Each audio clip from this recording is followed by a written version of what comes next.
اللہ الرحمن الرحیم۔ صرف 5 منٹ کا مدرسہ قرآن و حدیث کی روشنی میں 29 ربیع الاول۔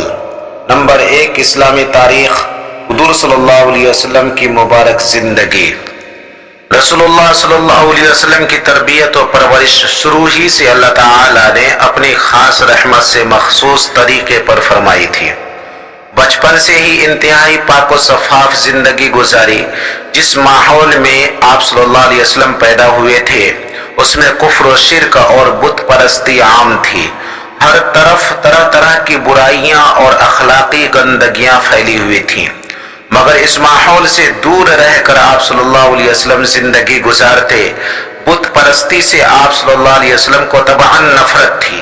قوم میں آپ صلی اللہ علیہ وسلم سب سے زیادہ شرم و حیا والے اور سچی گفتگو کرنے والے تھے۔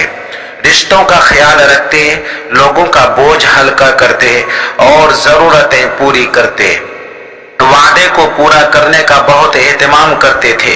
حضرت عبداللہ بن ابی الحمصہ رضی اللہ تعالی عنہ بیان کرتے ہیں کہ نبوت سے پہلے آپ صلی اللہ علیہ وسلم سے ایک معاملے پر میں نے یہ وعدہ کیا کہ پھر آؤں گا، لیکن میں بھول گیا، اور تیسرے دن ادھر آیا تو دیکھا کہ آپ صلی اللہ علیہ وسلم اب تک وہیں انتظار کر رہے ہیں۔ اس کے باوجود میری اس وعدہ خلافی پر بالکل غصہ نہیں ہوئے اور صرف اتنا فرمایا کہ تم نے مجھے تکلیف دی، میں اسی جگہ تمہارے وعدہ کرنے کی وجہ سے 3 دن سے موجود ہوں۔ نمبر 2، اللہ کی قدرت، زلزلہ۔ اللہ تعالیٰ نے اپنی قدرت سے زمین کو پانی پر پیدا فرمایا ہے اور اس کی حفاظت کے لیے جگہ جگہ مضبوط پہاڑ بنا دیے ہیں جو زمین کو ہلنے سے روکے رکھے ہیں۔ اگر بہت سے لوگ اس کو مل کر ہلانا چاہیں تو نہیں ہلا سکتے، مگر اللہ تعالیٰ لوگوں کی عبرت اور اپنی قدرت کو ظاہر کرنے کے لیے اس بھاری زمین میں زلزلہ پیدا کر دیتا ہے۔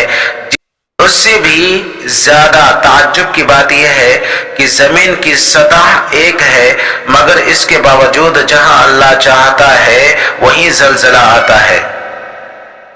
یہ اللہ تعالیٰ کی زبردست طاقت و قدرت کی نشانی ہے۔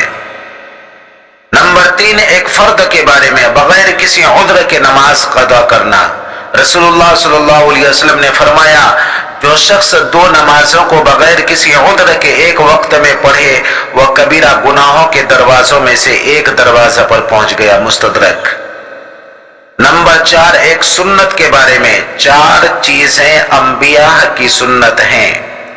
رسول اللہ صلی اللہ علیہ وسلم نے فرمایا 4 چیزیں تمام نبیوں کی سنت ہیں۔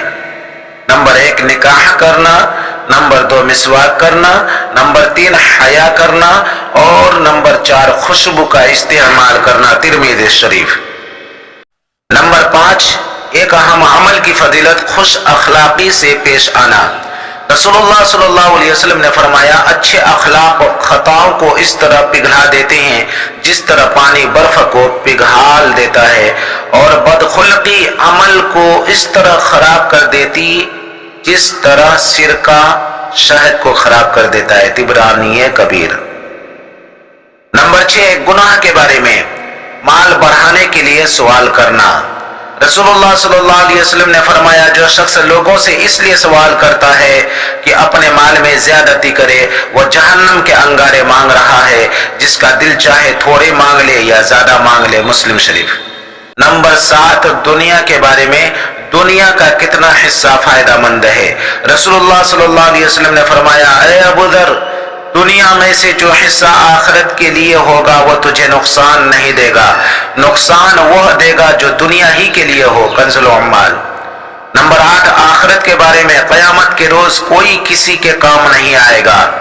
قرآن میں اللہ تعالیٰ فرماتا ہے، قیامت کے دن کوئی بوجھ اٹھانے والا کسی دوسرے کے گناہوں کا بوجھ نہیں اٹھائے گا۔ اگر کوئی بوجھ سے لدا ہوا گنہگار کسی کو اپنا بوجھ اٹھانے کے لیے بلائے گا تب بھی اس کے بوجھ میں سے کچھ نہ اٹھایا جائے گا، چاہے وہ اس کا رشتہ دار ہی کیوں نہ ہو، سورہ فاتر۔